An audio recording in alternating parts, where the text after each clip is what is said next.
Tribunal Constitucional.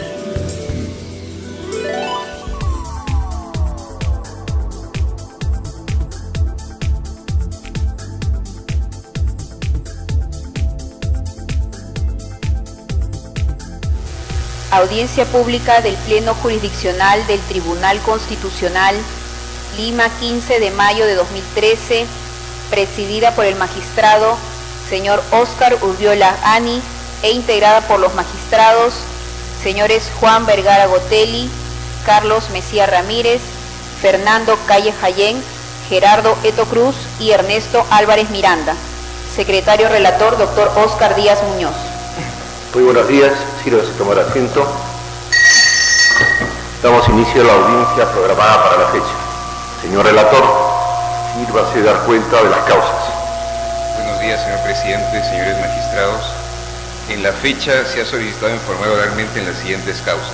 Causa número 1, expediente 1377-2013, proceso de amparo, interpuesto por María Maritza Díaz Luján contra Luis Edmundo Peláez Bardales y otros, magistrados del Consejo Nacional de la Magistratura.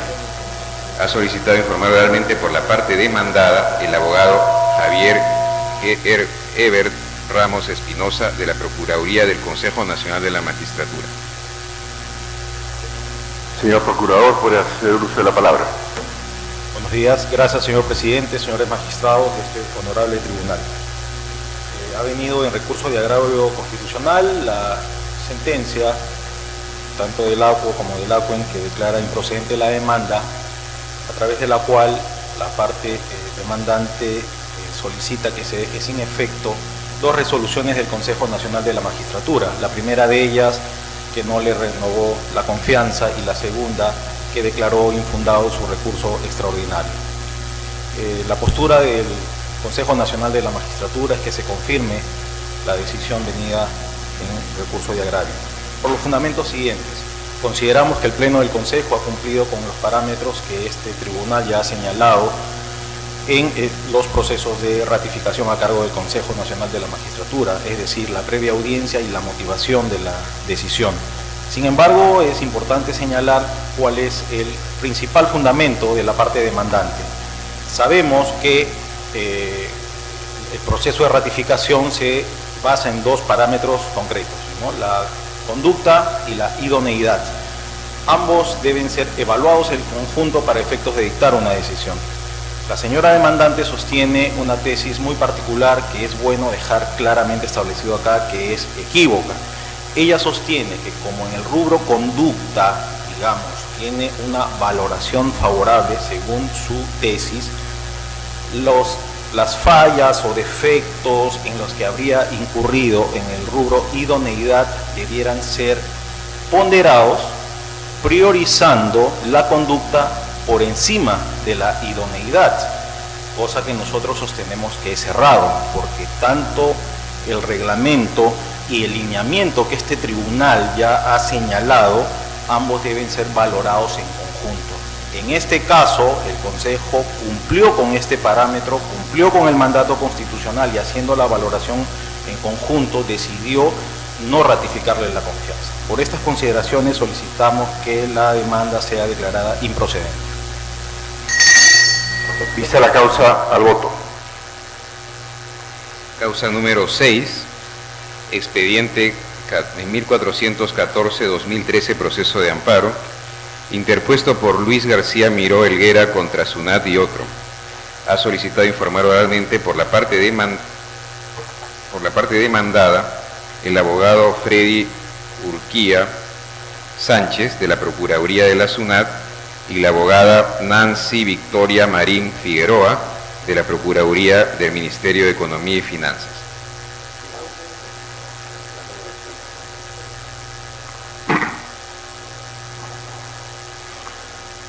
Señora procuradora, puede hacer uso de la palabra.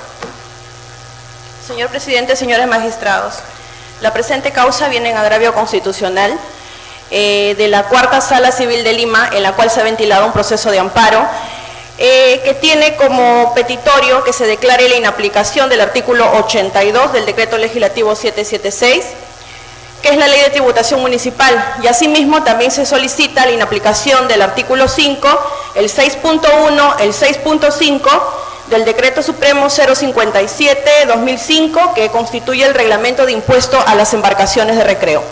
Los antecedentes de este proceso están dados en lo siguiente. El demandante ha recurrido en amparo señalando, cuestionando en sí el impuesto que está dado a las embarcaciones de recreo, manifestando que la tasa que se le impone es excesiva. En este sentido, él ha señalado que con este impuesto se le vulnera su derecho a la igualdad tributaria, su derecho a la propiedad y su derecho a la no confiscatoriedad. Nosotros no estamos de acuerdo con eso en razón a lo siguiente. En primer lugar, en cuanto a que se vulnera el derecho a la igualdad tributaria, ello no es cierto. Si bien es cierto, el artículo 2, inciso 2 de la Constitución, regula el derecho de igualdad de todas las personas y que tiene que ver tanto a las personas naturales como también a las personas jurídicas, con este principio, con este hecho no se ha vulnerado tal principio que es el derecho a la igualdad tributaria, ya que este se ha realizado con bases objetivas y razonables. En este sentido, cabe resaltar el artículo 74 de la Constitución, el cual señala que los tributos se crean, modifican o derogan o se establece una exoneración exclusivamente por ley. Dentro de este parámetro, justamente por ley, se ha señalado la tasa con la que se viene aplicando el impuesto a las embarcaciones de recreo. Por tanto, si bien es cierto, cuando uno tiene un derecho sobre una propiedad, ya sea predial, ya sea vehicular, o en este caso, el que se está cuestionando sobre las embarcaciones de recreo, justificadamente se tiene que pagar una tasa. Y eso no implica que toda tasa deba ser de manera igual para cada derecho de propiedad. En este caso estamos hablando de una embarcación de recreo, la misma que se constituye en un yate, que es de propiedad del demandante Miró Helguera.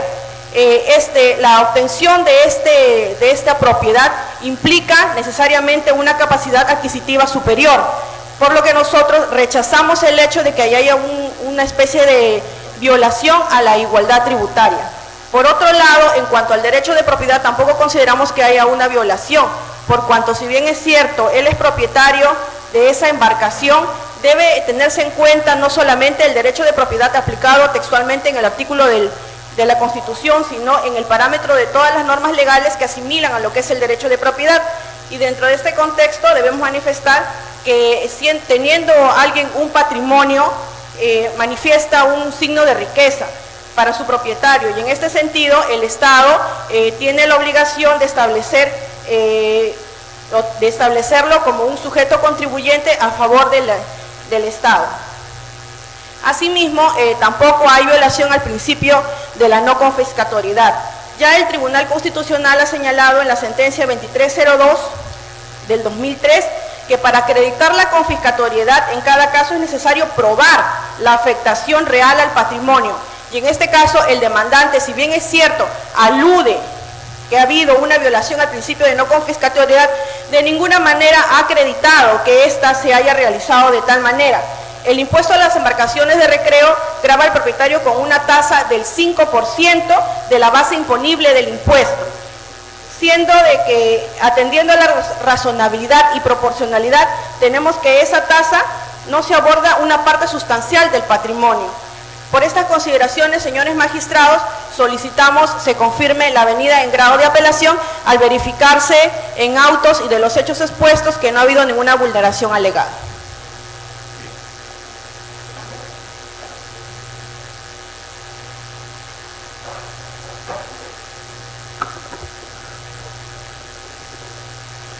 Señor presidente, señores magistrados, buenos días. Vengo en representación de la Procuraduría Pública de SUNAT a efecto de solicitar que se confirme la resolución número 25 del 5 de marzo del 2013 emitida por la Cuarta Sala Civil que declaró infundada la demanda de amparo interpuesta por el señor Luis García Miró Helguera contra SUNAT y el Ministerio de Economía. Para complementar y para mejor entender, el demandante sostiene o solicita se le inaplique el artículo 82 de la Ley de Tributación Municipal que grava con el impuesto a las embarcaciones de recreo con una tasa del 5% sobre el valor original de adquisición. indica como agravios, alegando la confiscatoriedad cualitativa por vulneración al principio de igualdad. Sostiene que se le está dando un trato irrazonable y desigual respecto a otros bienes, respecto a la misma capacidad contributiva en otros casos, como por ejemplo señala en el impuesto de propiedad vehicular, dice, pese a ser la misma capacidad contributiva, señala, porque es la propiedad sobre otro bien mueble, se le está gravando, dice, de manera desigual con una tasa distinta, por cuanto en el impuesto de propiedad vehicular se le grava con una tasa de 1% y en este caso, que también es la misma capacidad contributiva, alega que es la propiedad sobre un determinado bien mueble, se le está gravando con un 5%. Alega también como agravio que en el caso de los impuestos a las embarcaciones de recreo no se le permite depreciar el bien. Y finalmente que, a diferencia del impuesto de propiedad vehicular, que tiene un límite de tiempo, el impuesto a las embarcaciones de recreo no cuenta con este límite de tiempo, sino que es indefinido. Ahora, alega 3 derechos constitucionales: el derecho a igualdad, el derecho de propiedad y la no confiscatoriedad. Primero debemos decir que en cuanto al derecho a igualdad, no hay un término de comparación válido, porque yo no puedo comparar la propiedad sobre una embarcación de recreo, que es un bien suntuario, que es específicamente de recreo, con la propiedad sobre un bien, como puede ser un vehículo, o en todo caso él también utiliza un término de comparación como el impuesto predial, dado que estos son bienes necesarios y útiles. La propiedad sobre un bien o sobre una embarcación de recreo denota una mayor capacidad contributiva, y revela un poder de adquisición muy alto, a diferencia de un vehículo que es un bien necesario. Por lo tanto, no se puede, es un término de comparación válido el impuesto de propiedad vehicular y el impuesto predial. Ahora, respecto a la confiscatoriedad y la propiedad, que en realidad van de la mano, debemos indicar que ya este Tribunal Constitucional, en la sentencia 2302-2003, ha señalado que cuando se alegue confiscatoriedad, en este caso la confiscatoriedad cuantitativa también podríamos analizar, cuando se alegue ese tipo de confiscatoriedad, el hecho que se alegue que un impuesto es excesivo no hace por sí mismo inconstitucional al tributo. Para determinar si es inconstitucional, tiene que evaluarse la situación económica del contribuyente, para determinar si este impuesto afecta negativamente su patrimonio. Y en esta evaluación de la situación económica del contribuyente es necesario que la demandante pruebe fehacientemente la afectación a su derecho de propiedad o la confiscatoriedad, lo que no ha sucedido como medios probatorios el impuesto pagado por el anterior propietario y un contrato de dación en pago por el que adquiere la propiedad de esta embarcación de recreo. Por estas consideraciones, señor magistrado, solicito que se confirme la sentencia venida en grado y se declare infundada la demanda. Vista la causa, al voto. Causa número 11, expediente 1439-2013, proceso de amparo. Interpuesto por Acuario de Buenos Aires, Sociedad SRL, Acuario contra Lucía La Rosa Guillén y otros jueces de la Primera Sala Civil subespecializada en materia comercial de la Corte Superior de Justicia de Lima, Fiorelima, SAC. Han solicitado informar oralmente por la parte demandada los abogados Víctor García Toma y Jorge José Vega Soller por Fiorelima SAC.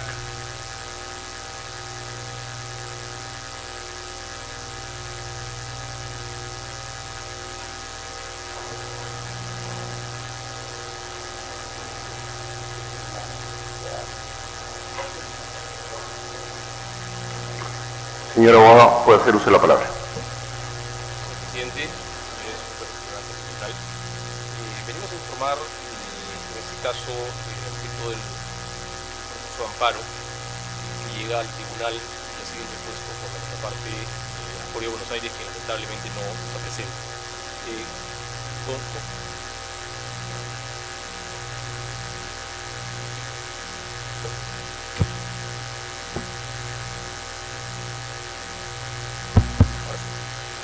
Con cargo a que los fundamentos de la parte propiamente dicha del amparo las va a desarrollar mi colega el doctor Víctor García Toma, quería explicar brevemente de qué se trata este asunto. Este es un arbitraje que comenzó hace bastante tiempo atrás, hace más o menos 6 años, en el cual hay una discusión entre nuestro patrocinado, que es la empresa Fiorelima, y la parte ausente, en este caso Acuario de Buenos Aires, respecto de una venta o transferencia de acciones en una empresa denominada Consorcio Ecolatina, que es quien maneja el zoológico de Huachipa, que se encuentra al final de la carretera Ramiro Pialé. En este proceso arbitral se determinó que el accionariado en esta empresa, en la que originalmente la empresa argentina Acuario de Buenos Aires, el accionista Acuario de Buenos Aires, tenía una mayoría, debía revertirse para que finalmente nuestro patrocinado, Fiorelima, terminara teniendo el 80% versus el 20% del Acuario de Buenos Aires. En este arbitraje se desarrolló el tema dentro de los parámetros normales, se siguió el debido proceso, y este laudo en este arbitraje dio la razón a nuestro patrocinado, es decir, se determinó que Fiorelima debía tener el 80% del accionariado en el consorcio Ecolatina, mientras que los señores de Acuario de Buenos Aires tan solo el 20%, tal como se había acordado en el contrato. Al poco tiempo, Acuario de Buenos Aires, entendiéndose que no estaba de acuerdo con el laudo, plantea el correspondiente recurso de anulación ante el Poder Judicial, en este caso ante la sala comercial correspondiente. Y la sala comercial, en buena cuenta, lo que le dice a Acuario en su sentencia es: señores, las causales de anulación de un laudo son fundamentalmente las que están previstas en la ley de arbitraje. Y la ley de arbitraje señala claramente que lo que no se puede discutir vía un recurso de anulación es el tema de fondo. Y lo que en buena cuenta, y eso se puede ver del expediente, está planteando Acuario de Buenos Aires es que el Poder Judicial revise el fondo del laudo. Pese a que los antecedentes, tanto a nivel del Poder Judicial como del Tribunal Constitucional, son bastante claros, en el sentido de que ni vía la anulación ni vía el amparo se puede revisar el fondo de la controversia en un arbitraje, y por cierto en un laudo, pues el Acuario de Buenos Aires plantea una acción de amparo contra lo resuelto por la sala comercial. Pero curiosamente, de la lectura de los antecedentes se ve que Acuario insiste en lo mismo. Es decir, ya no cuestiona vía la anulación el laudo, sino que ahora indirectamente cuestiona vía la acción de amparo lo que la sala comercial resolvió para a su vez cuestionar el laudo. La primera instancia le da la razón parcialmente al Acuario de Buenos Aires.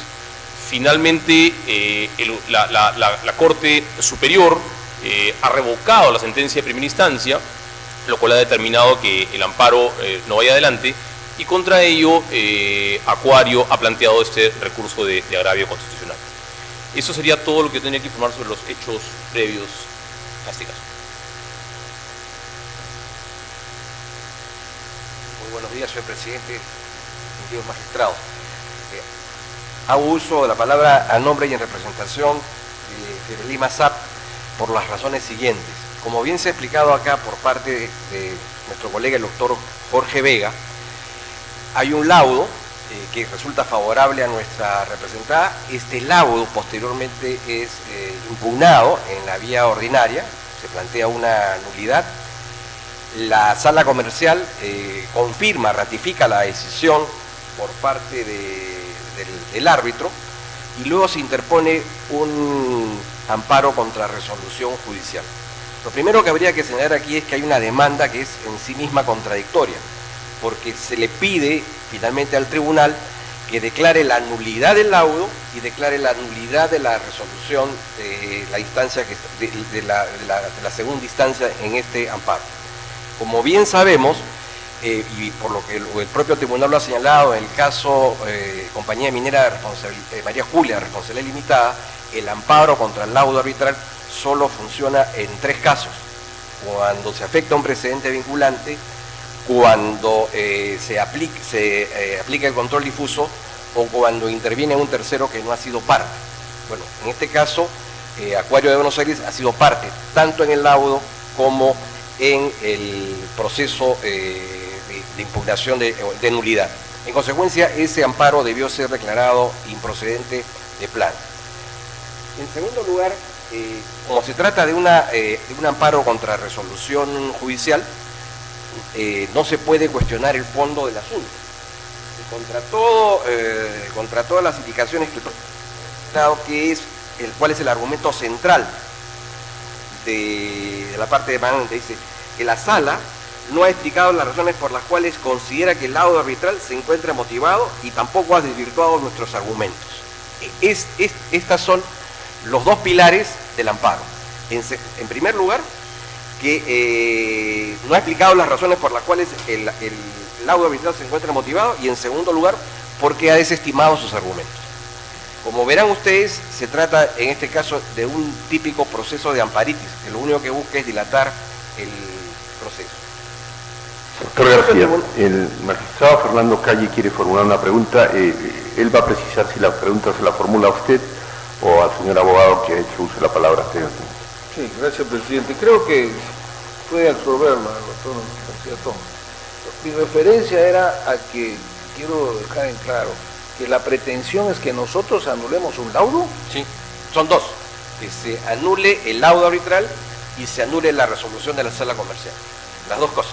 Y en el caso de la resolución, para recordar, me precise comercial, no tiene que ver con el laudo. ¿Hay alguna cuestión de debido proceso, algo? ¿Cuál es la resolución? El amparo fue, digamos, la nulidad se plantea en el sentido de que el árbitro se habría pronunciado sobre un punto no controvertido.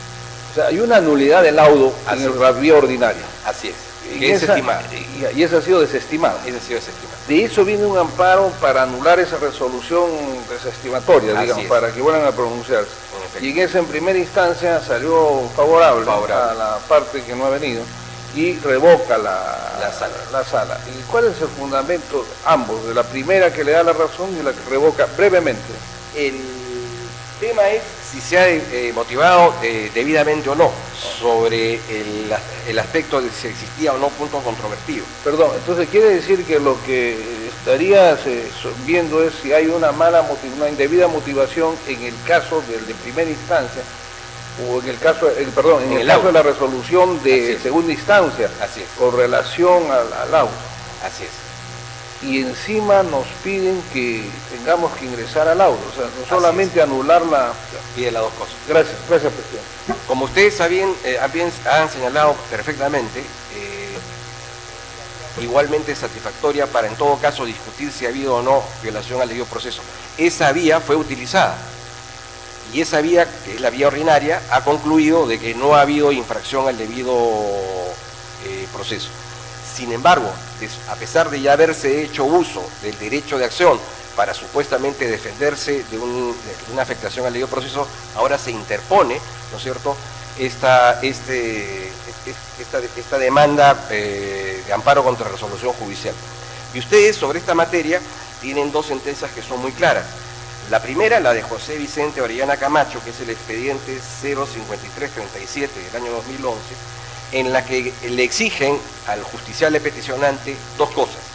La primera es que acrediten que la resolución es vaga, es caprichosa, ¿no es cierto?, carente de datos objetivos, cosa que obviamente no está aprobado. Y en segundo lugar, se establezca que hay un manifiesto agravio directo a un derecho fundamental.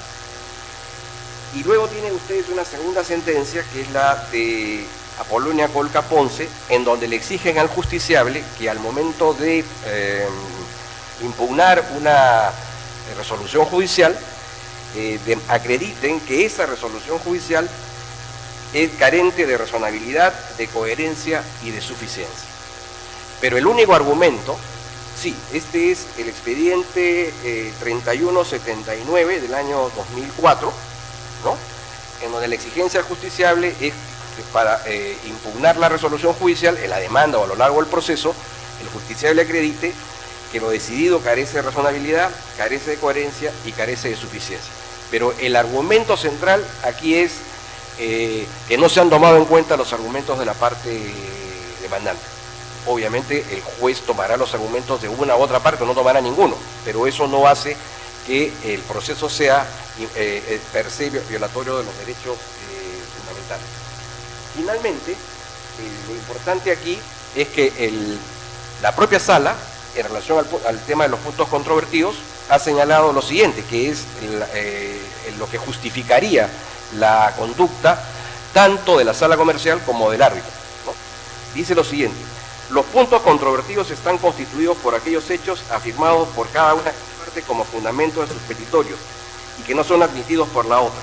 Asimismo, que el concepto de punto controvertido puede abarcar no solamente hechos discutidos y hechos no admitidos ni negados, sino también cuestiones de derecho cuando, conviniendo a las partes en la veracidad de un hecho alegado, se discute la calificación o las consecuencias jurídicas que de él se pretende. En consecuencia, lo que se hace con esta parte de la resolución es acreditar fehacientemente que a lo largo de todas las instancias de este mismo problema, en ningún momento se ha producido afectación alguna. Y es una forma, digamos, una argentinada más, porque, como acabamos de ver, se ha presentado este recurso sin otra intención que seguir dilatando el proceso que ya tiene más de 6 años, ¿no? Vista la causa, al voto. Causa número 17, expediente 1496-2013, proceso de amparo, interpuesto por Héctor Vergara Malqui contra Máximo Elías Herrera Bonilla y otros, jueces integrantes del Consejo, miembros integrantes del Consejo Nacional de la Magistratura. Ha solicitado informar oralmente por la parte demandada el abogado Wagner Juanito Vidarte Montenegro, de la Procuraduría del Consejo Nacional de la Magistratura. Señor abogado, puede hacer uso de la palabra.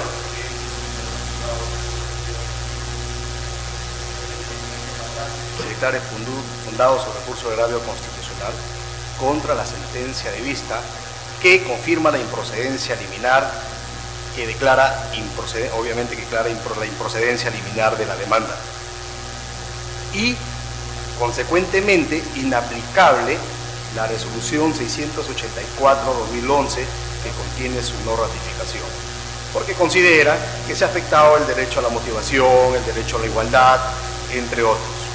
Pero sin embargo, señor presidente, este proceso de amparo está dirigido a verificar el control de constitucionalidad de las resoluciones del Consejo Nacional de la Magistratura. Y el control de constitucionalidad se hace en función al cumplimiento de los parámetros constitucionales que en cada uno se toman en consideración distintos indicadores. Pues en este caso, el Consejo ha cumplido de manera estricta con los parámetros constitucionales referidos a la conducta y la idoneidad. Toma en consideración, por ejemplo, las sanciones impuestas, los cuestionamientos, de los cuales, por ejemplo, 4 ejecutorias supremas que declaran fundadas las quejas interpuestas, y todos estos por situación que tienen que ver con violación sexual de menor de edad, en su mayoría en todo caso. Asimismo, respecto de una sentencia del Tribunal Constitucional que también lo declara fundada, un habeas corpus en una sala en la que él integró. ¿Cuál es su defensa?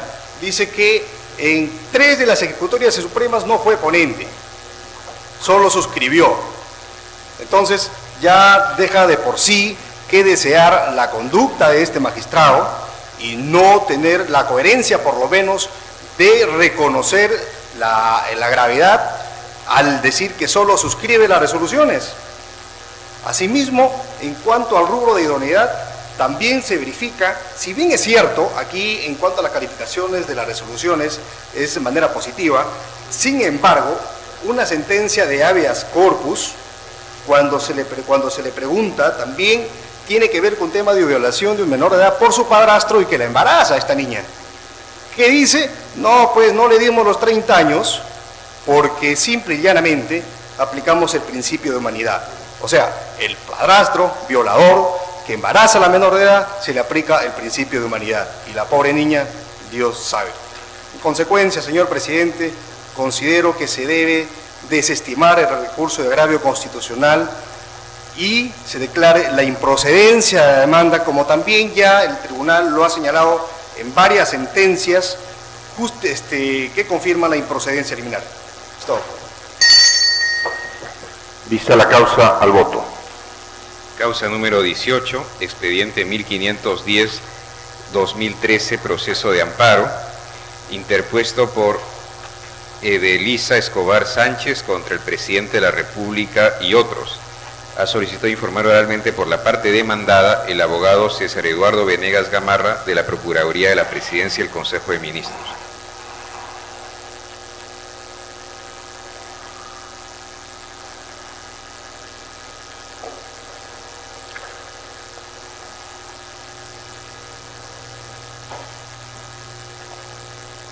Señor Procurador, puede hacer usted la palabra.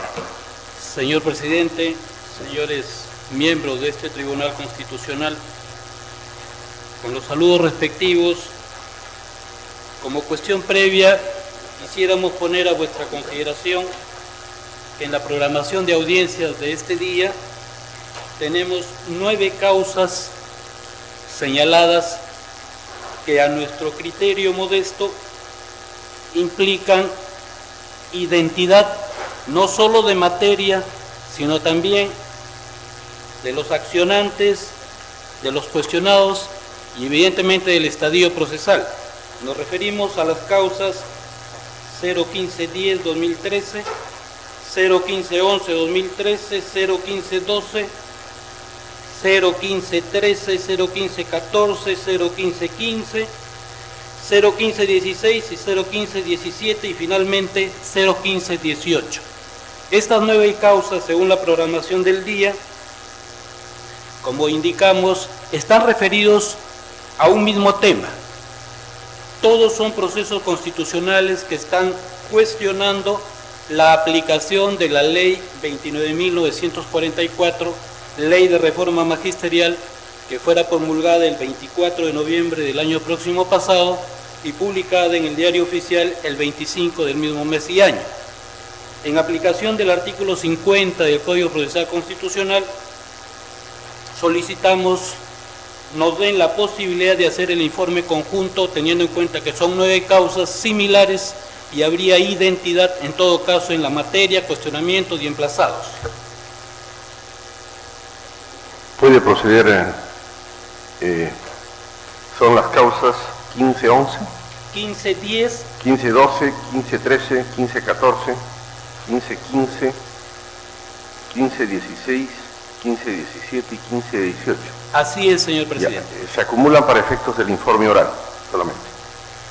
Muy amable. Nuestro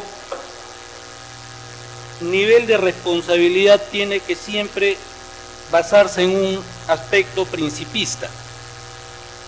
Venimos a esta audiencia a tratar de proponer, aun cuando pareciera un poco contradictorio, pero dejando a salvo la gratitud y el reconocimiento que nos merecen todo docente de nuestra patria, porque los accionantes son docentes de diferentes niveles de educación básica regular de nuestro país, que accionan en este proceso constitucional cuestionando, como ya hemos dicho, la Ley de Reforma Magisterial.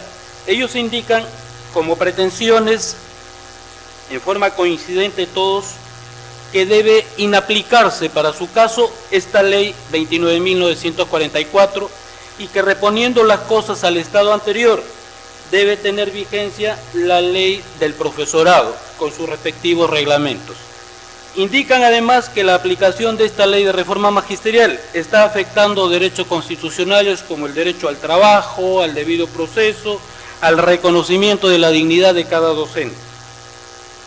Tanto el ACUO como el AQUEN, dependiente, que tienen como origen el Distrito Judicial de Huancavelica, han señalado en forma precisa que al tratarse de cuestionar una norma legal que tiene la calidad y naturaleza de heteroaplicativa, por cuanto en su propia 15ª disposición complementaria y final señala expresamente que la Ley de Reforma Magisterial deberá ser reglamentada en el lapso de 90 días posteriores a la publicación de esta ley. En consecuencia, la posición de la Procuraduría Pública y la Presidencia del Consejo de Ministros sostiene que la norma cuestionada es heteroaplicativa y por lo tanto no tiene eficacia de aplicación inmediata. Por otro lado, en las acciones propuestas no se ha verificado el contenido esencial de los derechos presuntamente vulnerados por parte de los accionantes y más bien se advierte toda una posición y una argumentación de naturaleza abstracta. Estimamos, con el respeto que nos merecen, nuevamente decimos, la educación en nuestro país, estos procesos constitucionales, al ser declarados por el ACUO y confirmados por la sala competente del Distrito Judicial de Huancavelica, fortalecen el principio de legalidad, porque debe siempre indicarse que en política de educación es el Ministerio de Educación el que da los lineamientos de las políticas públicas para este sector. Por estas consideraciones, muy respetuosamente solicitamos a este ilustre tribunal se sirva a desestimar el recurso de agravio presentado en estas 9 causas y oportunamente resolver confirmando la venida en grado. Vista las causas, al voto. Señor presidente, señores magistrados, se da cuenta que en las demás causas programadas para la fecha no se ha solicitado informar oralmente conforme al reglamento. Y en caso se hubiera solicitado, no se han presentado a rendir el informe oral respectivo. Al voto las demás causas. Se levanta la audiencia.